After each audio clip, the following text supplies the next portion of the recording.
Welcome. Hi, I'm Mary Ellen Zupin, the IUSSP Executive Director. Welcome to this first IUSSP virtual conference on population, poverty, and inequality. It's not likely to be our last virtual conference. The IUSSP 2021 International Population Conference, which will take place next year at this time, will also be virtual. This conference is in many ways a test run for that event. I want to thank the IUSSP PopPov panel members and all the speakers and exhibitors who agreed to participate in this virtual experiment, and the William and Flora Hewlett Foundation for permitting us to reallocate funding that was to be used for travel to Paris before COVID-19 to pay for this virtual conference platform.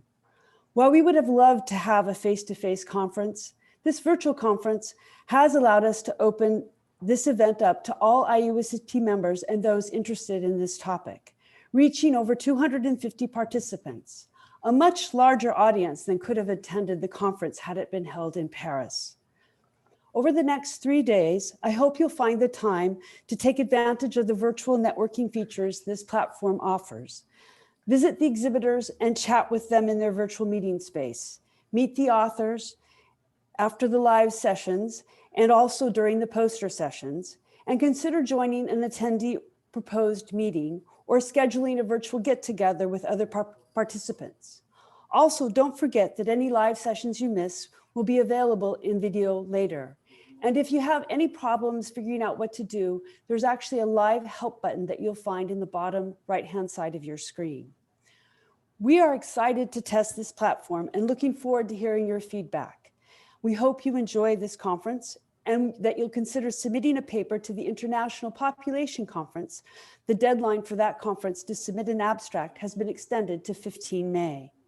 I now turn this over to the Population and Poverty Panel Co-Chair, Jocelyn Finlay. Hi everyone, thanks Mary Ellen. Hi everyone, my name is Jocelyn Finlay and I'm one of the co-chairs along with Murray Librand of this IUSSP Population, Poverty and Inequality Scientific Panel. So as an IUSSP panel, this is the second conference that we run, and we're really delighted that you're here to join us. And you'll see each of the panel members throughout the conference, and make sure you say hi in the chat or in the sessions. So there's me, Jocelyn, and then Murray Librand. And then you'll see Esther, Farizana, Kathleen, Anda, Marlene, Marcello, Nkechi, Elia, and David Lamb and Paul Monet from IUSSP, who has supported us tirelessly in getting this conference ready. And thank you to everybody for making this happen today. So the IUSSP Population, Poverty and Inequality Panel aims to produce policy relevant evidence on the interaction of population dynamics with poverty and inequality, hence our name. And we really thank the conference participants for contributing strongly to this aim, as you'll see across all of the sessions in this conference. The panel has aimed to become a knowledge hub for economic demography research and that examines this interaction of population dynamics with poverty and inequality. And as a knowledge hub, this panel is a continuation of the PopPov network that the Hewlett Foundation has actually supported since 2006, with annual meetings and a very strong presence at IUSSP meetings and the Population Association America, the PAA meetings. So this conference comes in a long succession of such conferences. And as Mary Ellen said, the next one will be IUSSP virtual. So you can now become part of this long string of conferences, and we really welcome you to that. And look out for that call for papers on the IUSSP website. For now, thank you for coming to this conference, and we look forward to lively presentations, chat, and discussion that each session will bring. So I hope you enjoy. So to get us started, I'm going to hand us over to Nkechi Owu from the University of Ghana, and she's going to be the chair of our opening session. Over to you, Nkechi. Thank you very much, Jocelyn. So yes, my name is Nkechi Owu from the University of Ghana, and I will indeed be the chair for this session. It is my pleasure to introduce the first plenary speaker for the 2020 Population, Poverty and Inequality Conference, Professor Ashwini Deshpande. Professor Deshpande is a professor of economics and the founding director of the Center for Economic Data and Analysis, CEDA, at Ashoka University. Her PhD and early publications have focused on the international debt crisis of the 1980s. She has been working on the economics of discrimination and affirmative action issues with a focus on caste and gender in India. Her research has also focused on aspects of the Chinese economy, including poverty, inequality, regional disparities, and gender discrimination. Professor Deshpande has published extensively in leading scholarly journals and has edited several books. She is the author of Grammar of Caste, Economic Discrimination in Contemporary India, and Affirmative Action in India, both published by the Oxford University Press. She is also the editor of Boundaries of Clan and Color, Transnational Comparisons of Intergroup Disparity, Globalization and Development, a Handbook of New Perspectives, Capital Without Borders, Challenges to Development, and Global Economic Crisis and the Developing World. Professor Deshpande received the Exim Bank Award for Outstanding Dissertation, now called the IERA Award, in 1994, and the 2007 VKRV Rao Award for Indian economists under 45.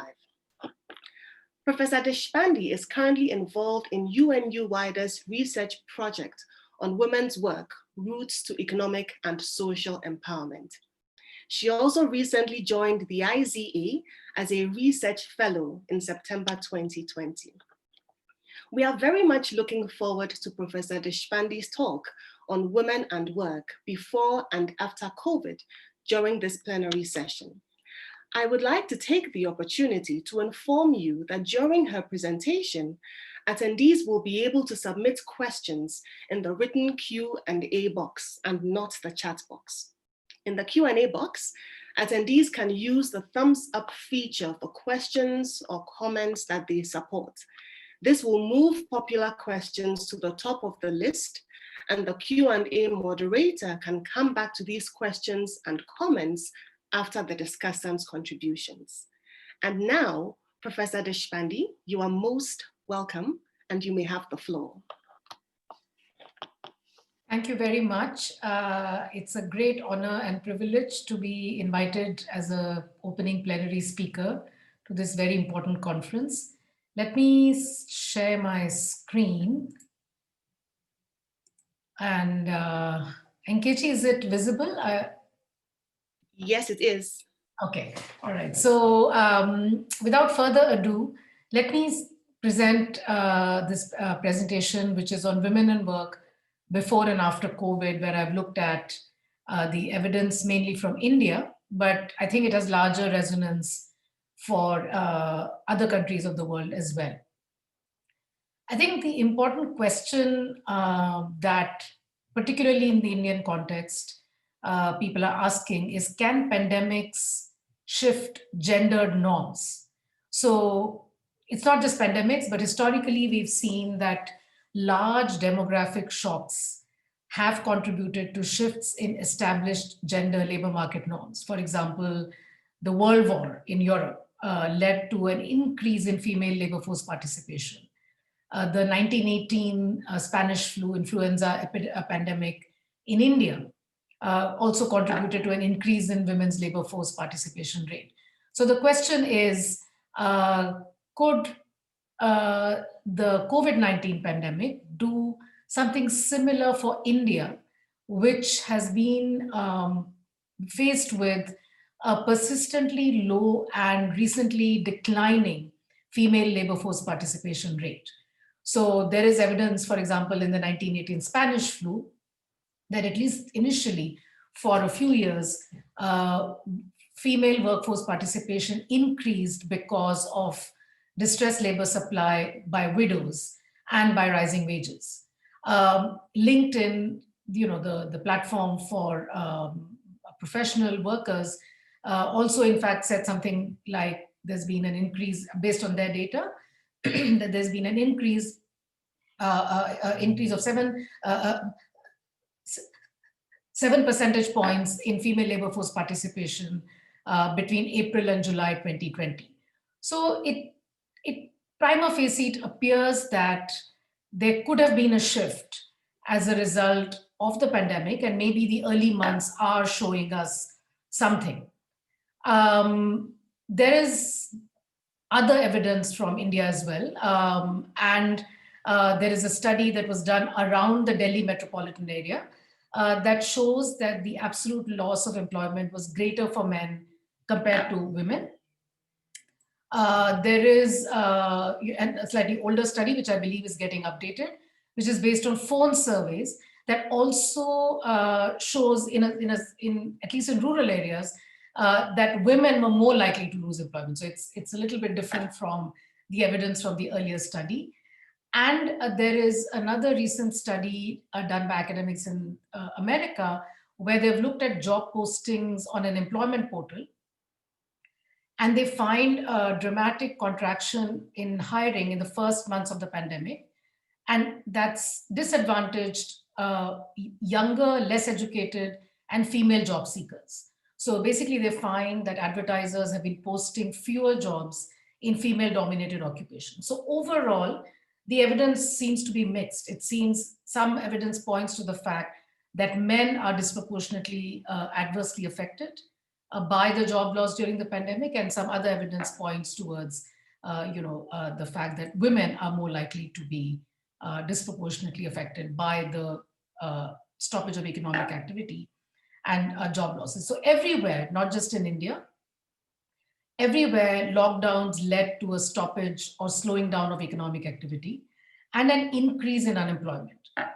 Whether it is permanent, whether it's transitory, only time will tell, but certainly the first few months of the lockdown after COVID-19 led to a distinct stoppage or slowing down of economic activity and an increase in unemployment. Now, the evidence from earlier recessions, for example, in the United States, found that men were more likely to have lost jobs during the earlier financial crisis, whereas the evidence from the US right now shows that more women, as in absolute numbers of women, are likely to be unemployed than men, globally speaking. And this is supported by other evidence from other countries as well. So there is evidence from the United States, as I've mentioned earlier, evidence from the UK, Spain, and Turkey, which show that in absolute numbers, women have lost more jobs than men have in this COVID. Now, the reasons for this are not difficult to understand. The nature of this particular economic slowdown has been different from the earlier one. For example, the businesses that have suffered the most because of the needs of social distancing have been businesses where women are predominantly employed. For example, restaurants, hospitality, beauty-related industry, department stores, etc. So because of the needs of social distancing, these economic activities have either completely closed or have definitely slowed down. Therefore disproportionately adversely impacting female employment. Also, families that employed nannies or domestic workers that tend to be predominantly female, also because of the needs, fears of contagion, have either cut back completely or reduced employment in these sectors. So women have in absolute numbers lost more jobs in the United States than men. And this is true of several other countries as well. And the US Labor Bureau data shows that very clearly. And this is different from the experience of the earlier pandemic the earlier economic slowdown because of the financial crisis. Now, what is the evidence in India? And as I prefaced it earlier, the hope in India, at least, is amongst a large section of academics and policymakers, is that perhaps even though the pandemic is a really dark cloud, there could be a massive silver lining if, for a variety of reasons, female labor force participation rates that has been stubbornly low and sticky could increase, right? And so there's that hope, and there is historical evidence to show that could happen. Disruptions such as this have the potential to change, shift the needle on gender norms.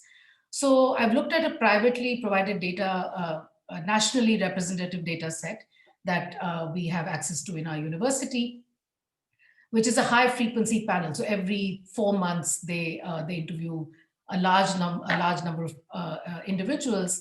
And I've looked at this panel with data on employment, hours spent on domestic work, and some early results on income.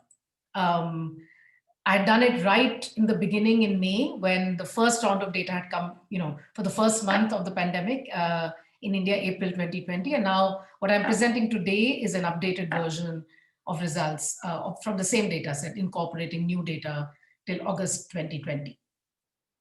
Now, when we look at the impact of the pandemic on women's work, the pre-existing gender gaps in the Indian labor market have to be kept in the background. We have to recognize the pre-existing gender gaps in the Indian labor market. So, as I said before, female labor force participation rates are low and falling in India. So, the last 15 years has seen a very significant decline in female labor force participation rates in India. And there are pre-existing large gender disparities in labor force participation rates and employment. And there's a large literature on why that's the case, and I'm not going into that right now.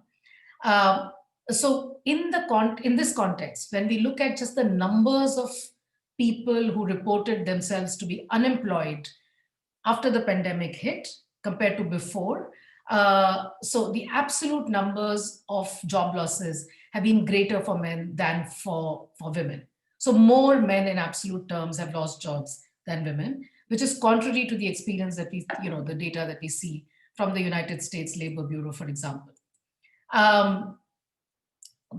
But we need to so that's not really surprising given the pre-existing gender disparities. If fewer women, far fewer women were employed, then far fewer women also have the potential to lose jobs. And so that's not the surprising part. But what's the way to look at the gendered impact of the pandemic?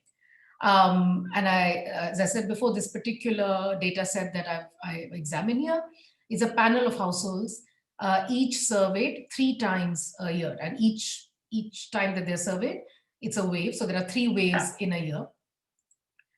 And what I have looked at for the paid and to look at the gender division of paid and unpaid work, I've looked at the data from January 2019 to August 2020.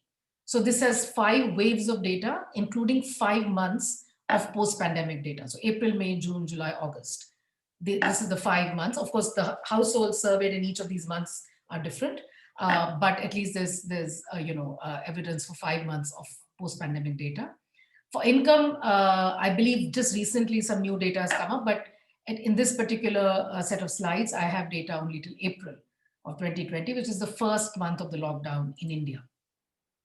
So this is the detail of the waves, January to April 2019, May to August 2019, et cetera, et cetera. So you see here that wave 18, which is September to December 2019, is completely a pre-pandemic wave of data. Whereas in the January to April 19, the first month of the lockdown, which was April 2020, is already also included. And the final wave of data, May to August 2020, is fully a post-pandemic wave. So that's the nature of the unit level data. And what this allows me to do is I can actually construct a panel of individuals who are observed pre and post-pandemic. So I do that in a variety of different ways in the paper.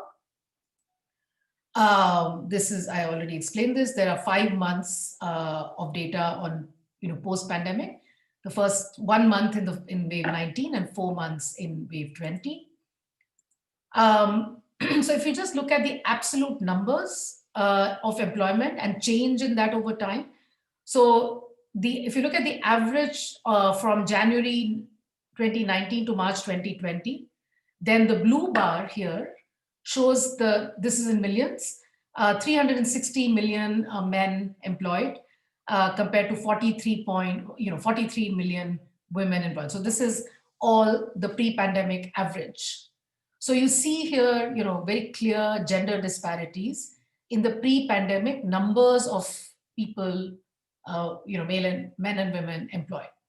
And so in April 2020, which was the first month of a very strict nationwide lockdown, you see far fewer individuals reporting themselves to be employed, men and women.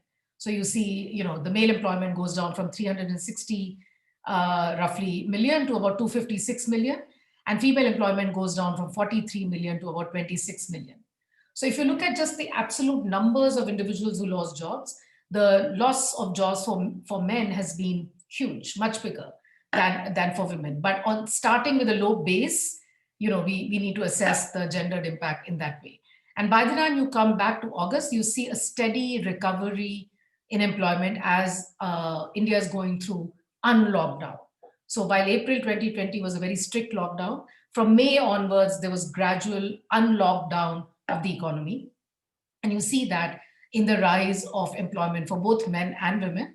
Although in August 2020, you still see that for women, employment is about it's still not back to the January, pre-pandemic average. It's 39 million women employed report themselves to be employed in August 2020, as opposed to 43 million in the pre-pandemic, and similarly for men. So it's still not back, but it's rising every month. There's an increase in employment for both men and women. Now, as I said, I can construct a panel of individuals. In other words, look at the same individuals over time to look at the changes. And now, one way to make this panel is to identify individuals who were observed in April 2020, which was the month of the strictest lockdown, and use those individuals and construct a panel of these individuals before and after. Right? So the individuals that were observed, interviewed in April 2020 were interviewed earlier in December 2019, and then they were interviewed in August 2020. Right? And so I can make a panel, this panel which suffered the largest contraction in employment, but I can also make a panel by wave. And these are just some proportions: employed, unemployed, and out of the labor force. This is female. This is male, and you see, already the gaps. So this is 8% employed compared to 69% employed in the January to April 2019 phase, etc. So that point I've already made. Now, a simple way, econometrically, to just look at pre and post pandemic. So you just look at all the people. You look at just the effect of the pandemic. Instead of doing a monthly change, you can look at a dummy variable for post. And so this delta here in this equation is the sort of difference in difference estimator. So it's what is the relative difference, the difference between pre and post, and for men and women. So pre and post, men and women. So that's the double difference specification. And so delta is really the difference in differences estimator, which will estimate the effect of the pandemic on women's employment relative to that of men. Okay, so that's my sort of first estimation strategy that I employ in this in the estimation. And this is before that. I mean, this is just the marginal effects. And so you see here in this regression that if you just look at the predicted probability of employment, which is just these are the marginal effects.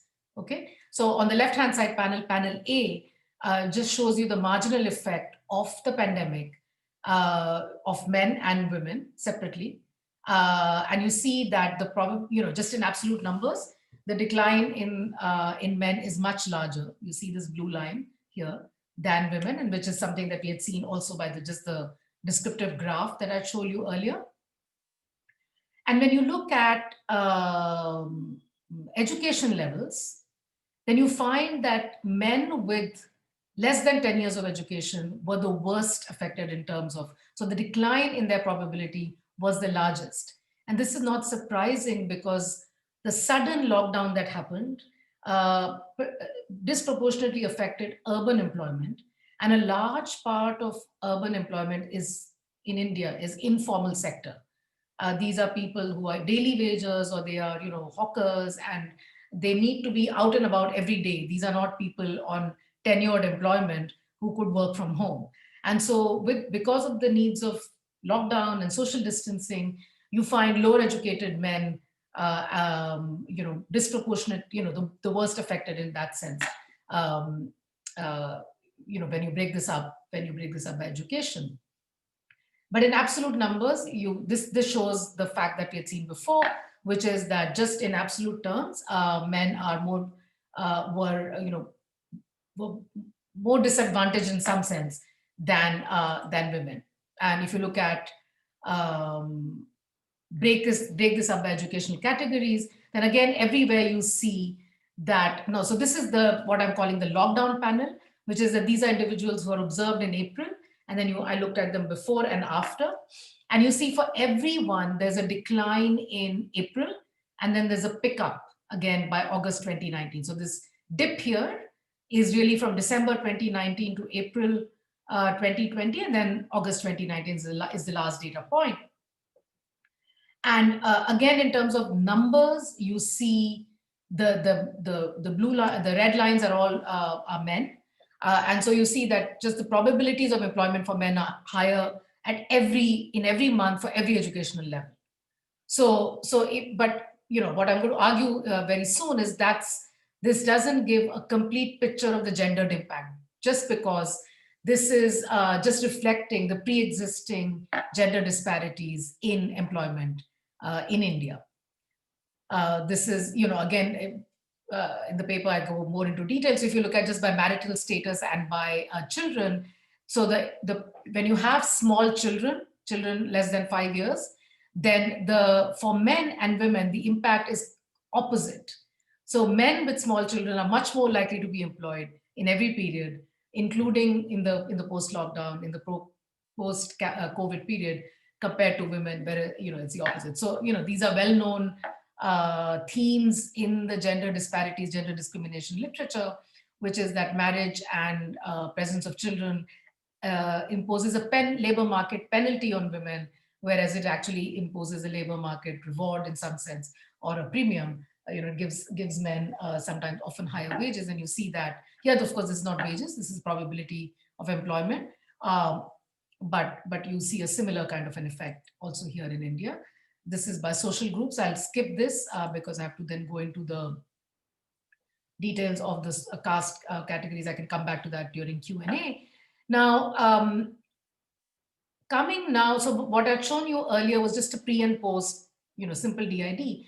Now I can go into this a little more in depth, and again do a DID, which is more resembles an event study. So you can look at every month now for the panel that was of individuals that were observed in April 2020. So you look at individuals observed in April 2020, and we have data for them for three months, 3 separate months before the lockdown, and 1 month afterwards in August. And so you have basically 5 months of data. And here we can do, differences by month. And so here again, the delta, which is the difference in differences estimator, is sort of like telling us for the group that was the most adversely affected by the pandemic, how did their fortunes change, month by month. All right. So now, here I've done in the paper, I've done it in 2 different ways. And here the dilemma is the following, which is that I can do it, of course, I can put individual fixed effects, though in a way that I've done just for the pre-post pandemic panel. But employment, indicators like employment, wages, etc., are very strongly predicted by their past level. So they are very highly path dependent, history dependent. So the probability of employment today is a very strong function of my probability of being employed yesterday, the previous period. And so when we run panel estimates using employment or wages as a dependent variables, there's always an issue of, do we control for lagged employment or not? Now, of course, if you control for lagged employment and put individual fixed effects, that will give us bias estimates. So we have to choose between either a dynamic panel or the one with fixed effects. And I've done both in the paper, but here I'm showing you results of the dynamic panel estimation where I control for past employment.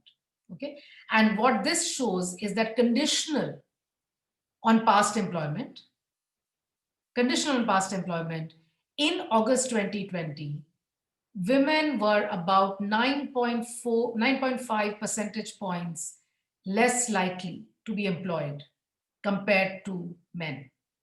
So while employment recovered for both men and women, you see that here on the left-hand side panel.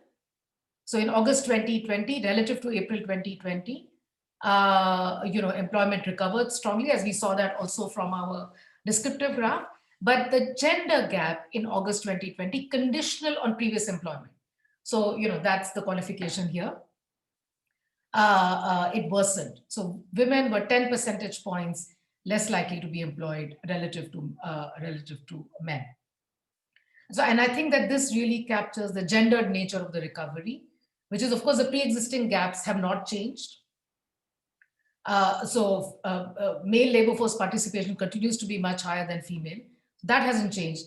But in fact, probability of women being employed, even during recovery, so compared to pre-pandemic, it hasn't, the recovery in female employment is significantly less than the recovery in male employment.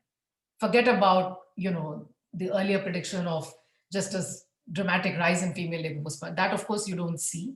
But even just to think of pre-pandemic gaps, at the moment there seems to be worsening, but we'll have to see with the new round of data how it unfolds and what we see here.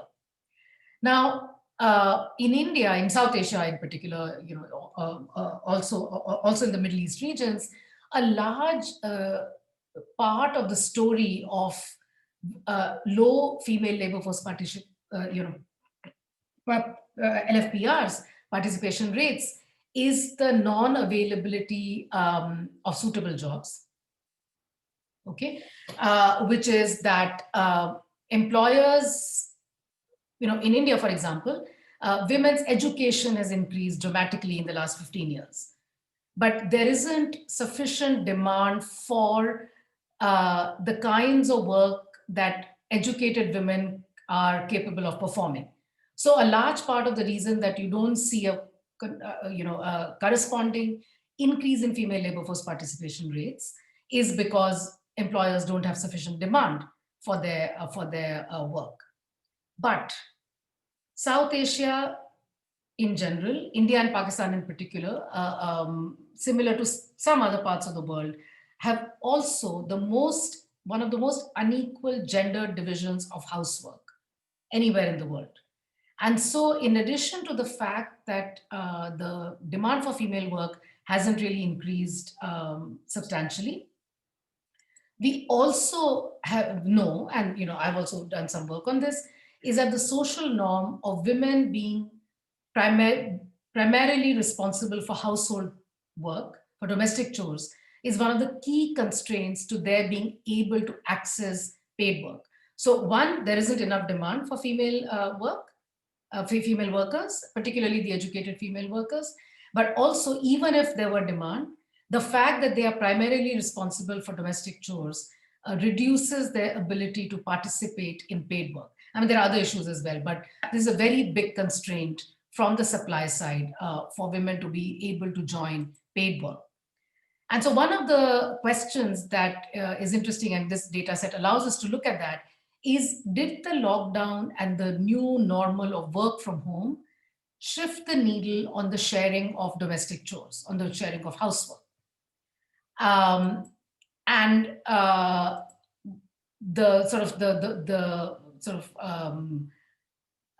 question the evidence on this question from anecdotal evidence and WhatsApp forwards and social media is men proudly brandishing their frying pans and brooms and so on, and saying that, oh, now we are at home, our domestic helpers, because the Indian middle class's lives run on the backs of domestic helpers. That's just the way labor is organized.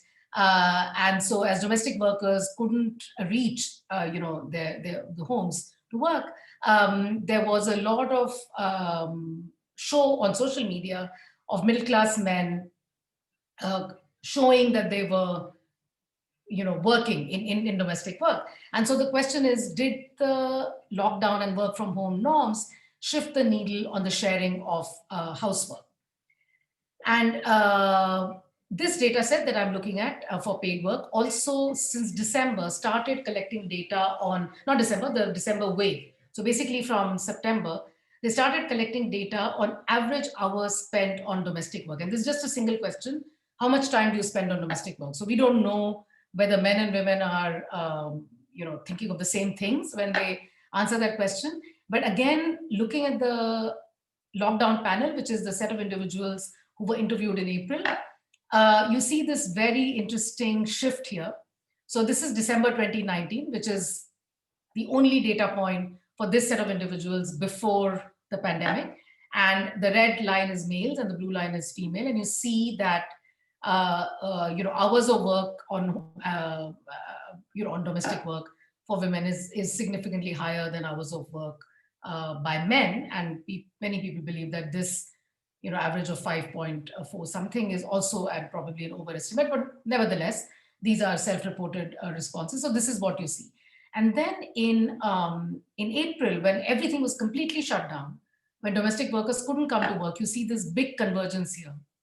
And a very noticeable shift and increase in males' time spent on domestic chores, right? And then by August 2020, as the unlockdown happened and domestic workers were back to work, you see sort of for women, their time spent goes back to what it was pre-pandemic.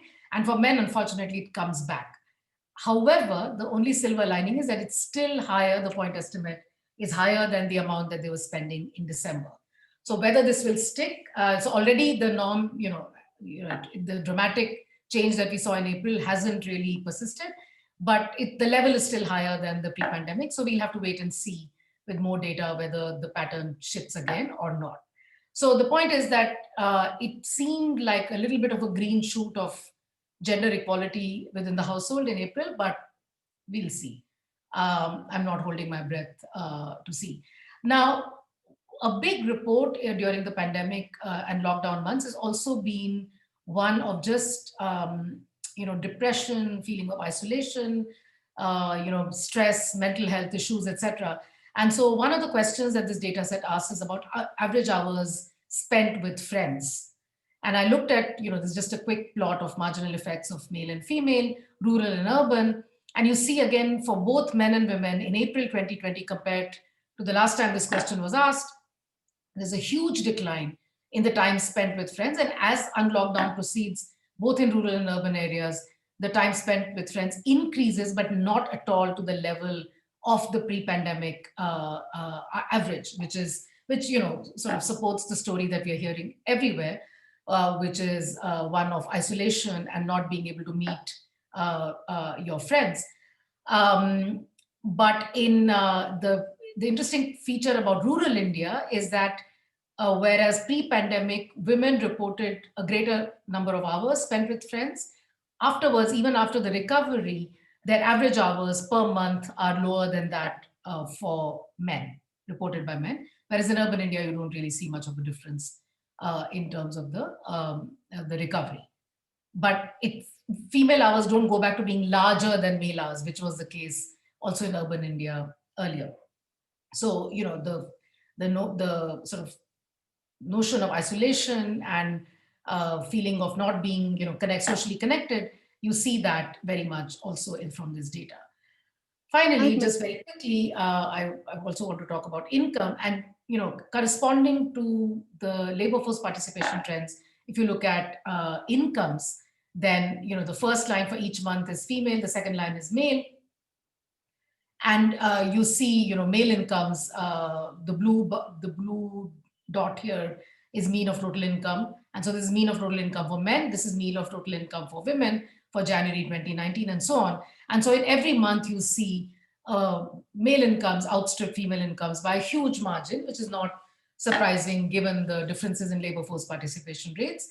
And in April, of course, you see a very significant contraction of male incomes, both wage income, which is the red dot, as well as total income. So that's the distress that has been documented, and that's been seen pretty much everywhere in the world. And so it is also in India. And again, now as more data has come in, we can see how incomes have recovered. Although from what I hear from this data set, they haven't really recovered, nowhere near back to the pre-pandemic levels. Again, even though female labor force participation rates are lower, female incomes are low, but if you just do, predicted average total incomes and interact that by month and by gender and by sector, as in rural and urban, you find that for women, urban women earn more than rural, and of course both show a decline. And male, again, urban men earn more than rural men. And again, you see for both urban men and rural men, the decline in incomes is much sharper, the slope here compared to women. But again, that's not surprising. That's consistent with what we saw in terms of the trends in labor force participation rates. And this is just a little bit more nuanced by occupations, etc. So I talk a little bit about this in the paper, but I'm in the process of updating the occupational distribution. And the interesting thing here is the earlier graph, at least you can say, well, this is just labor force participation. Here you can compare within occupations, and you see even within occupations, you see women earn lower amounts. So if you compare similar colors for almost all occupations, you see women earn lower amounts than men, which is a well-known wage discrimination story in India, as you see elsewhere in the world as well. So anyway, this is work in progress. So just in terms of concluding comments, the Indian lockdown that happened in April 2020 was amongst the most stringent in the world. There's the Oxford University has the stringency score, and India's score was 100, which was the highest, the most stringent that you can think of. You look at the GDP contraction in the first quarter, it's been the most severe in the world. So even though all economies have suffered, Indian economy has suffered more than most as a result of the lockdown. While employment is increasing as the economy unlocks, and that's a hopeful sign. Hopefully we will that trend will continue. But what has that done to gender gaps? And this paper has tried to look at the changing, or have gender gaps changed as far as employment, domestic work, and income are concerned through the process of recovery. And we find, in fact, that you don't see that the recovery has been equivalent for men and women. So there's that issue as well. Now, one argument that's being made in the literature is that earlier the employers used to discriminate against employing women because women would prefer flexible working arrangements. They would ask for work from home. And that was one of the reasons for discriminating against female employees. And so will the normalization of work from home shift gender norms, and will it reduce employer discrimination? That's a larger question that's being discussed in this literature. Now, we don't know the answer to that yet because the pandemic is still unfolding. But as far as India is concerned, as long as women continue to be seen as primarily responsible for domestic work, it does affect their ability to work in paid work, even if it's working from home. And in fact, if you're working from home, it's just a non-stop just working because you have to do your paid work as well as unpaid work.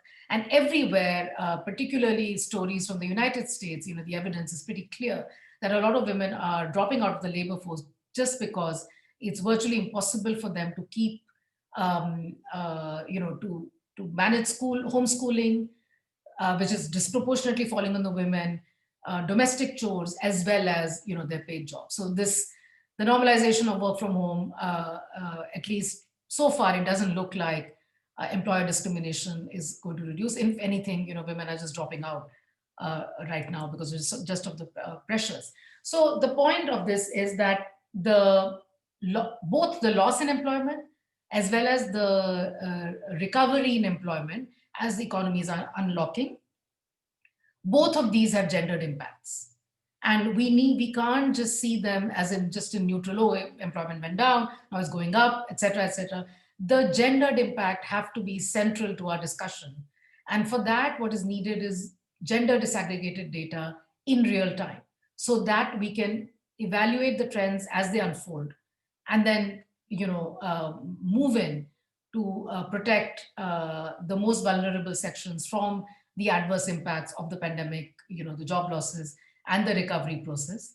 And this is true, of course, looking at the evidence in India, but I will say that this is true almost everywhere, that the impact of the pandemic is very gendered. And I haven't even gone into the question of the frontline health workers that are predominantly female, the stigma that they are facing because of being employed in COVID recovery, greater vulnerability to COVID, very poor working conditions. So there's a whole range of issues there as well, which I haven't gone into in this presentation, but I'm happy to take questions on this or on anything else for that matter. So with that, I stop and I'll request the chair to take over. Thank you. Thank you very much, Professor Deshpande, for presenting such interesting work. And before I invite the discussants up, I would like to reiterate that questions and comments can be submitted in the Q&A box and not in the chat box. And then these will be read out following the discussant comments. At this point, I would like to introduce each of our discussants for this session. We have Marlene Lee from the Population Reference Bureau, and Elia Zulu from the African Institute for Development Policy, AFIDEP. Now, each will have 5 minutes to provide their comments on Professor Deshpande's presentation, after which the floor will be opened up for questions and comments from the attendees. Marlene, you may go first, please. Thank you. And I'd like to thank Professor Deshpande for such a interesting work and a clear presentation. I actually didn't think that I had 5 minutes, so I will be fairly brief. The questions that were asked are very important questions that absolutely have to be asked if we are going to learn from such a terrible turn of events that we've had with COVID, the impact of the disease and the economic effects. And in brief, the key questions are, as a result of the slowdown and lockdown taken in response to COVID-19, has there been a change in gendered labor force patterns and gendered division of domestic chores? And will this, if you see changes, will this change go beyond an immediate effect? Will we have a long-term erosion of social norms or shift in social norms? Will there be a long-lasting effect? In my view, the resounding answer was no, and maybe that's just a short-term result. But if we look at the fact that women's job loss is related to the sector they work in, and that women are working in retail jobs, they're frontline healthcare workers, they have high risk, and that also the lockdown had an impact on schooling, where women have the responsibility of childcare, so then their responsibilities at home have increased. We really see social norms just playing out in the crisis.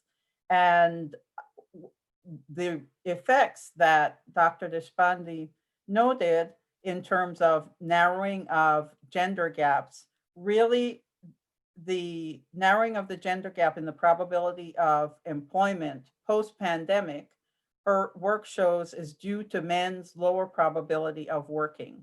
So it's not an improvement in terms of women's position, but a worsening in terms of men's. The results for women with young children and their employment, for women with more than a primary education, their employment dropped to zero, practically zero, and did not recover as much as higher educated women.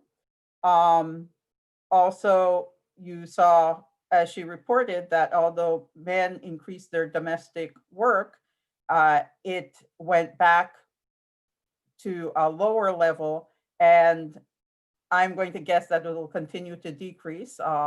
It would be a surprise if it stayed at a higher level for me. So in general, I take away from this that we are seeing social norms play out as expected. I had a couple of questions with respect to the definition of the employment measure. And I would ask Professor Deshpande to just explain that a little bit when she responds, because my feeling is that the measure is more sensitive to informal work because of the time that it treats. And so it will pick up day laborers who don't work that day and maybe worked 2 other days during the week. But she can respond to that. So I think it's important to have a measure that's sensitive to informal work. And that often gets missed. I just think it should be pointed out. In fact, informality may be a source of resilience in this type of economy. And I would like her opinion on that. And to close out my comments, I just want to say I'm so glad that we started the conference with this paper. It resonates with the themes that we have of poverty and inequality, looking at subpopulations and looking at dynamics. And it brings out issues that will be treated from a different angle, but somewhat more in depth in other sessions. For example, we will see that with respect to data sources, this author used panel data, but made references to some rapid response surveys and to LinkedIn results. And we have a session coming up on digital divides, where there'll be a discussion of access to technology and intimate partner violence, as well as social programming and the implications of youth access to social media, what that means. I see Nkechi, so I must be running out of time.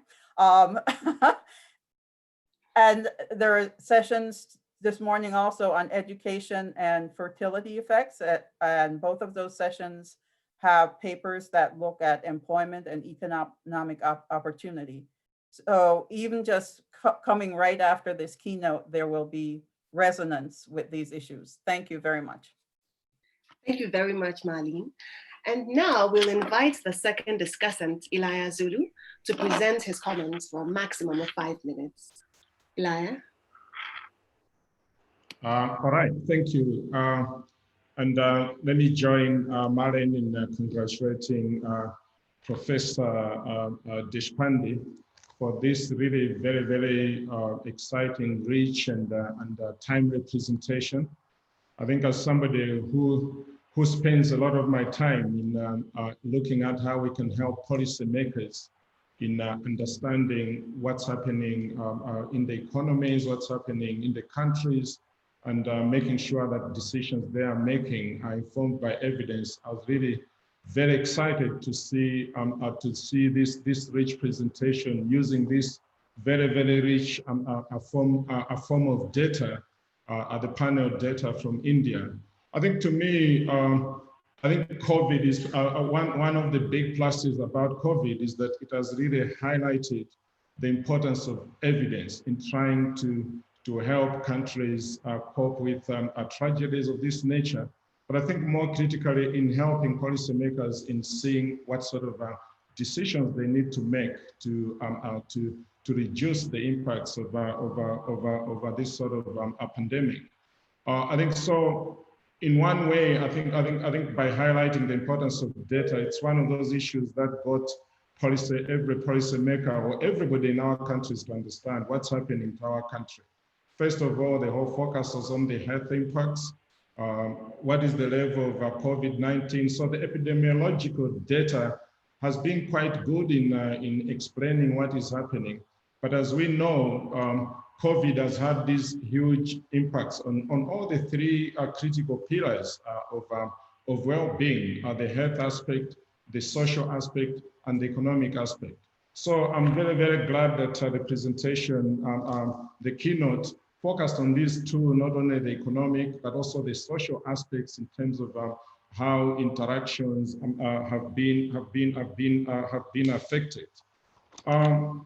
I think one of the key things that we see with COVID-19 is that it really threatens to reverse the progress, or the efforts that were being made to improve health and well-being, to reduce gender inequalities, and improve basically the wealth creation agenda under the SDGs. And I think what this presentation does in highlighting how this is affecting men and women differently in terms of jobs, at what point, and so on, I think is very, very critical. We know from other work that, especially when you look at education, which is another very, very critical aspect.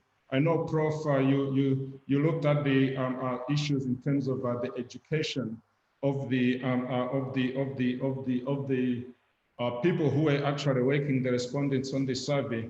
But I think the issue about the education of the kids itself, we know that millions and millions of people were young people, especially the rural, the poor, were locked out of schools, while the wealthier were actually continuing to learn virtually and that sort of stuff. And because the poor, the rural, don't have the gadgets for learning, and we know even from data that even in urban areas, girls tend to have less access to mobile phones, to smartphones, or to electronic gadgets. So COVID, I think, is there's this immediate impact in terms of jobs. But I think when we even spin the argument and look at what's likely to happen in future, it's just going to exacerbate the inequalities between the poor and the rich because of the impacts that we are seeing here through education. So I think in terms of the actual presentation, I guess there are three aspects of what you covered, or maybe as I was reading this, really looking at your very, very interesting, rich data. I think one aspect I kept asking myself, we all talk about how young people are uniquely vulnerable to all these economic shocks. I think I would have loved maybe to see, maybe you have looked at the data already, the difference by, say, the youth aged less than 25 or aged less than 30. How are they faring in terms of this vulnerability? I would expect that they would probably be more vulnerable, but even within that group, that girls will actually be more vulnerable. I think I also had a question that Maren raised about informal employment and how you dealt with that, especially when you differentiate the employment. When you look at this, really, what I look at as the ultimate graph, where you're looking at changes in employment over the lockdown, March to August 2020. I think for me, what was hitting me there was to say, okay, it looks like there's recovery, but to what extent is there a major shift maybe in the types of jobs that are being created in terms of quality of work itself, and comparing men versus women. So I would appreciate it if you can comment on that. It looks like the chair is giving me the red card, but let me just say one quick thing, Madam Chair, that I think for me also, beyond looking at results like this, I think as scientists we also need to start paying more attention to now modeling what the impacts are going to be in future. We did some work in Malawi trying to look at the potential long-term impacts of lockdowns, of closing schools and so on, and came up with really some revealing data that showed that the impacts of closed downs were actually, the negative impacts, the costs were far outweighing the benefits, even when you combine health and the other aspects of life. So thanks a lot and congratulations for giving us such a warm, good start to the conference, and looking forward to further discussions and to the other sessions. Thank you. Thank you very much, Ilaya. At this point, I would like to introduce Murray Lebrant. He is a professor of economics at the University of Cape Town, and he is also the Q&A moderator for this part of the session. Murray, I'm going to hand over to you now. Thank you very much, and thank you, Ashwini, for such a wonderful presentation, and our discussants for raising some issues that it would be lovely to hear Ashwini respond to. Before she does, there has been a lovely discussion going on in the Q&A. It's not clear that the participants can see the discussion, and we apologize for that. But I would like to just table some of the issues that are coming up and splice them in then to the discussants' comments, and then we can ask Ashwini to respond. Obviously, the question that Marlene raised and about whether there's really a norm shift or not, on the economic side, there's also a big question of whether looking at the recovery as a bounce back is the right way to think about things. Having had such a shock, is there going to be like a recovery, or has this moment actually also coincided with a re-optimization? Like in other contexts, people have spoken about a speeding up of the fourth industrial revolution as a response. So that's one of the issues that's coming up in the chat.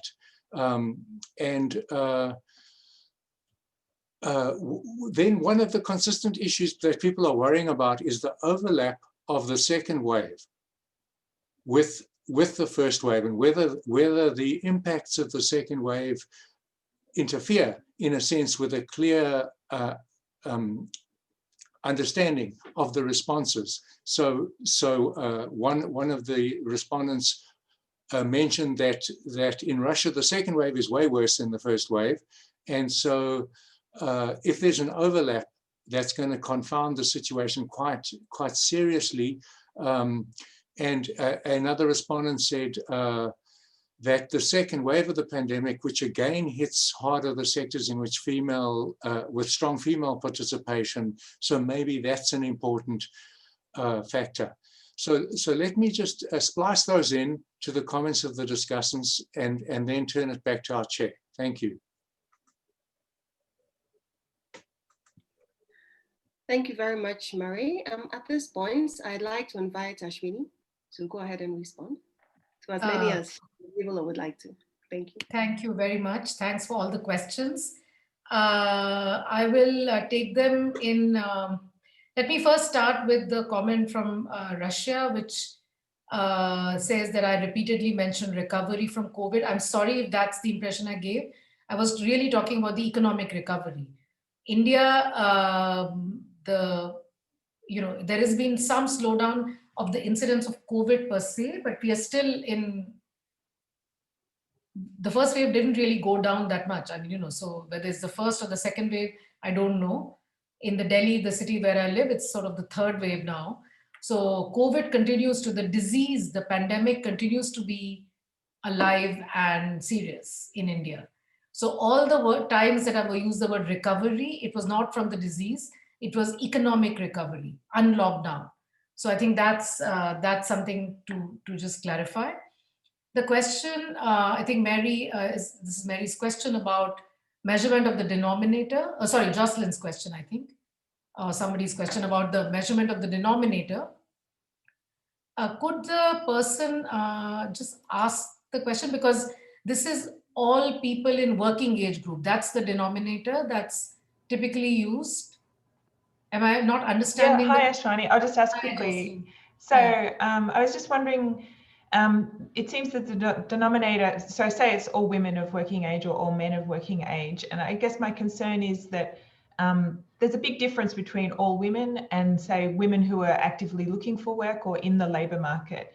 And I would just worry that there's an underrepresentation of what's going on for women in the labour market if you're just looking at all women of that age group and not So all women who are actually in the labour working age group market. are divided in 3 groups. One is employed, one is unemployed, but unemployed as in not working but looking for work or willing to work. Those are classified as unemployed. And then the third category is out of the labor force. So I didn't show those figures in the presentation, but it's there in the paper. So your So denominator all is the working age labour women market. and similarly all working age men are divided into 3 categories. Mm-hmm.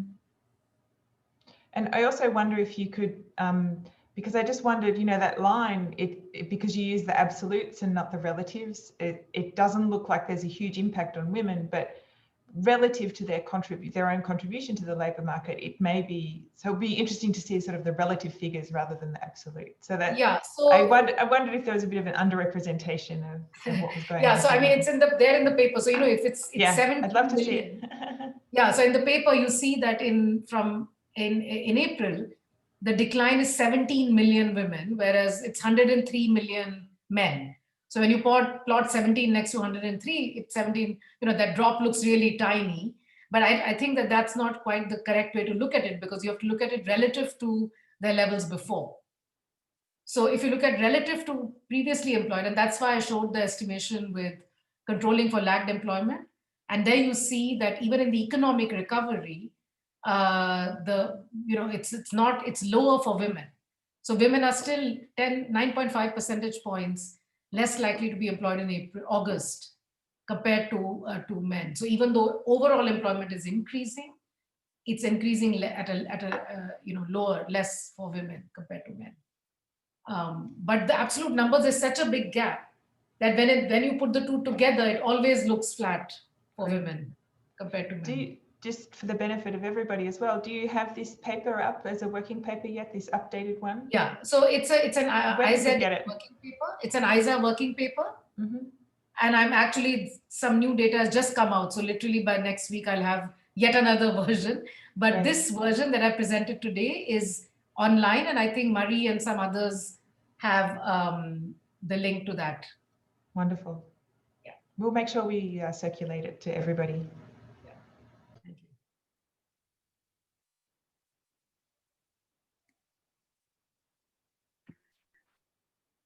Thank you, Ashwini. Do you have any other responses? Oh yeah, so about informality. So it is true, as Marlene said, that this particular data set that I've used is better able to capture informal work, because they ask about it's almost like a daily measure of work or unemployment, right? Compared to some of the other labor force surveys that look at the usual status, which is in the year for majority of the time, were you employed or not employed? Whereas this one, because it's high frequency, it's actually able to capture the more, because it's a more rapid survey, it captures the daily status unemployment. And so in that sense, it captures informal work pretty well. And that's the one that took the biggest hit during the lockdown, and the lowering of economic activity. Whether informality can be, Elia, I think, talked about informality as a source of resilience. I mean, the Indian poor and informal workers show tremendous courage and resilience in that sense. But the conditions of work are extremely poor. So I would not advocate that kind of resilience of just having to manage with what you have. Also, what I didn't talk about was this huge migrants crisis. I don't know whether you saw pictures in the media of the lockdown, the effect of that on seasonal migrants, domestic migrants who had to walk back or go back to their villages under very harsh conditions because they were, their factories shut down or their workplaces shut down, and there was no provision for them to stay on being paid. So the government, somebody has asked about policies of the government. The government can do a very large number of things to mitigate the disastrous impacts of the, the economic consequences, negative economic consequences of the pandemic. And, there have been many proposals, including, us in our university, my colleagues, we put forward. So there's, cash support, in-kind support, food, small employers being subsidized by wage support because often they don't have the wherewithal to keep workers on their payroll if their factories are not up, etc. So we've suggested a lot of what are called demand side measures, not just us, but many, many people. But our government seems to be more focused on supply side measures, which is giving loans at concessional rates to industrialists or, sort of loan repayment moratorium, saying you can have 3 more months to repay the loan, etc. Now, supply side measures, it's not very clear that they work in that sense, Which employer will take a loan and start producing more when you don't know that there's anybody who has the demand to buy your products, So I think what we need right now is income support, livelihood support, food security. These are all very big issues. And, there's a whole range of proposals out there for the government of India.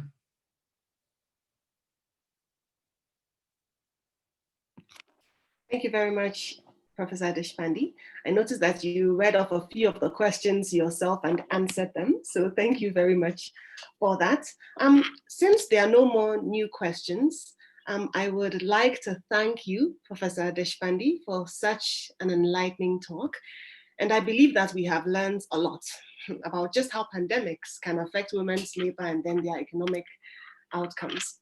The insightful comments from our discussants were also valuable, and we appreciate the contributions from the attendees as well. Your questions were very, very well appreciated. So I agree with Marlene. This has set the conference off to a very good start indeed. And I encourage everyone to please refer to the conference program to select and then attend the other exciting sessions that we have planned. So for example, there is a poster session after this, and then parallel sessions thereafter. Thank you again for attending, and I wish you all a most enjoyable experience with the conference. Thank you for having me, and thank you, Nkechi. Thank you, Murray, for this. Thank you very much. You're most welcome. The session is now concluded. Thank you. Thank you so much. Bye, Marlene. Thank you.